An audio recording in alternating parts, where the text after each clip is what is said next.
దేశంలో బాంబు బెదిరింపులు కలకలం రేపుతున్నాయి. నిన్న ఏపీ పోలీసులను బాంబు పెట్టామంటూ వచ్చిన ఫేక్ కాల్స్ బెదిరించాయి. తాజాగా పర్యాటక ప్రాంతం తాజ్ మహల్ కు బాంబు బెదిరింపు మెయిల్ రావడంతో అధికారులు అప్రమత్తమయ్యారు. 3 గంటల పాటు తాజ్ మహల్ ఆవరణలో తనిఖీలు చేపట్టిన బాంబ్ స్క్వాడ్ బాంబు లేదని తేల్చారు. కేరళ నుంచి బెదిరింపు మెయిల్ వచ్చినట్లుగా అధికారులు గుర్తించారు. బెదిరింపు మెయిల్ పై సైబర్ క్రైమ్ దర్యాప్తు ప్రారంభించింది.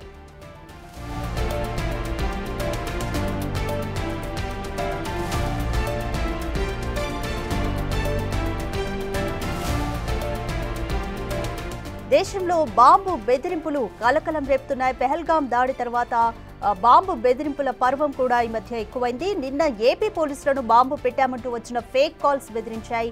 అయితే తాజాగా పర్యాటక ప్రాంతమైన తాజ్ మహల్ కు బాంబు బెదిరింపు మెయిల్ రావడంతో అధికారులు అప్రమత్తమయ్యారు. 3 గంటల పాటు తాజ్ మహల్ ఆవరణలో తనిఖీలు చేపట్టింది బాంబ్ స్క్వాడ్. అయితే బాంబు లేదని తేల్చారు. అయితే కేరళ నుంచి ఈ బెదిరింపు మెయిల్స్ వచ్చినట్లుగా అధికారులు గుర్తించారు. బెదిరింపు మెయిల్ పై సైబర్ క్రైమ్ దర్యాప్తును ప్రారంభించింది.